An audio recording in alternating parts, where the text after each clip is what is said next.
Hello guys, welcome back. This is Pro here. How are you doing over there? In our today's tutorial, we're gonna be looking at ribbon and quick access toolbar, how it works and how we can easily access them. If you are just watching this video for the first time, please I suggest you watch the previous movies in order for you to go along with us. And if you had already, please I suggest you subscribe, because we're going to be dropping videos like this. And don't forget to give me a like, because it will really help me a lot. So we need to get started. Now, talking about a ribbon in Revit,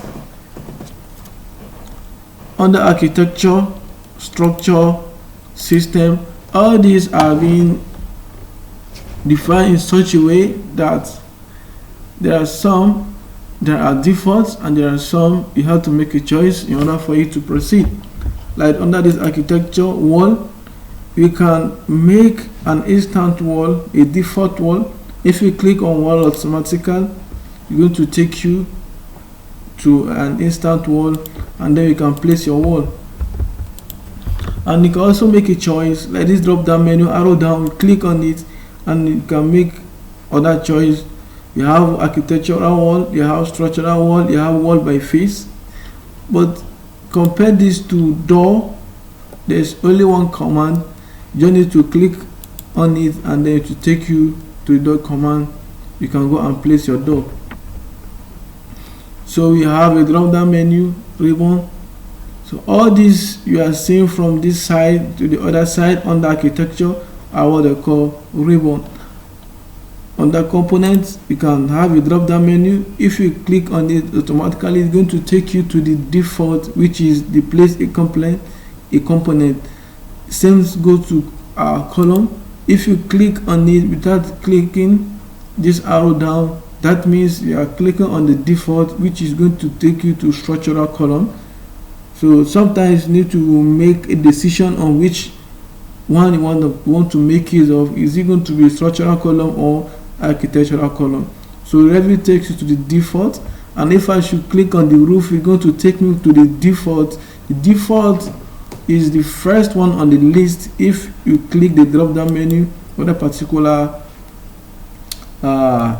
component, for example, of that particular element. For example, if I should click on this drop down menu, what I see at the top, that is the default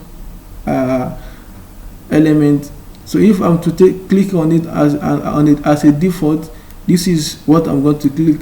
But if I want to make a choice, I want to make a facial or a soffit or roof by face or roof by extrusion, I need to get a click down button in order for me to make the choice I want to make as well. Another most interesting part on it again is if I should go to my view, annotation, you see that the one for the text is quite different from others. I don't know if you see the difference. It's quite different from others.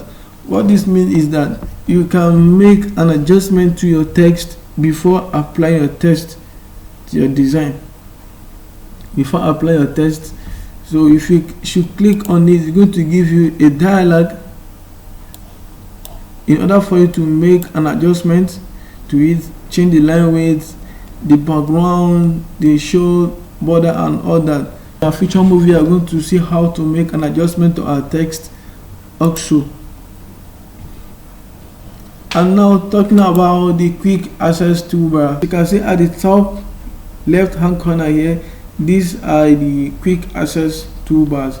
We can click on it and start our, we can save from here without going to this longer process to go and save or save as. We can actually redo or undo. We can measure, add text. Either you click on text here or you go to annotation and click on text. They equally work the same thing. Going to 3D or going to 3D here, they are still the same thing. Cutting a section here or cutting a section they are actually still the same thing. So how we can also customize the way we want our ribbon to look like, or which element you want us to keep on our ribbon. We can actually make an adjustment to it. If we click on this drop down menu, it's going to take us to another panel, and we can add. If I try to add this new, you see it has been updated. New, Ctrl N. And also I can take any element I want to take. Maybe if I don't want text to be there, I can get rid of it.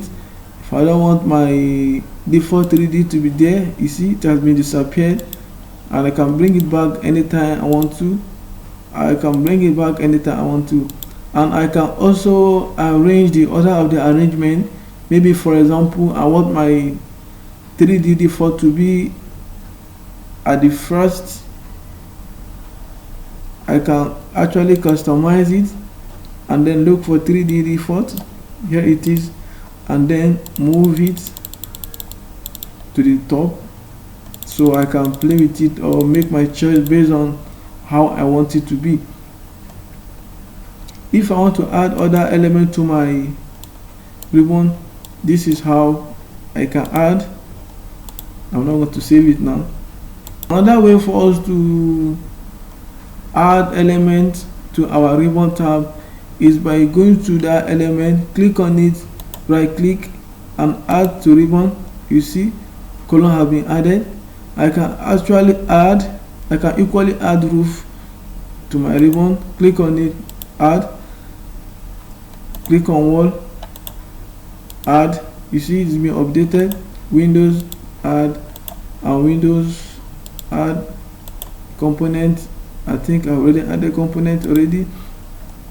So in case you see I'm running out of my room tag, so it's actually not quite good for you to run out, because you need to know the project you are working on or look at it. Sometimes it really helps.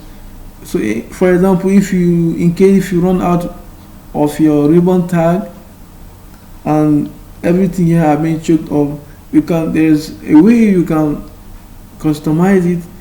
If you click on it, you see that there is a couple of options here. Show quick access toolbar below ribbon. You see, if I should click on it, it's going to bring it under my ribbon, and here I can add much as I want. You see, it's been updated. So that is how you can customize your ribbon. The way I update my quick access toolbar, I can actually make the effect or remove any element I want to remove. You see, I can remove this, I can remove this, remove this,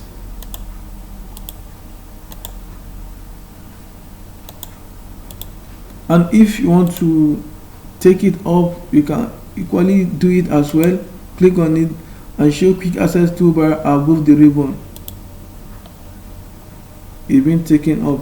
That is how you can work with your ribbon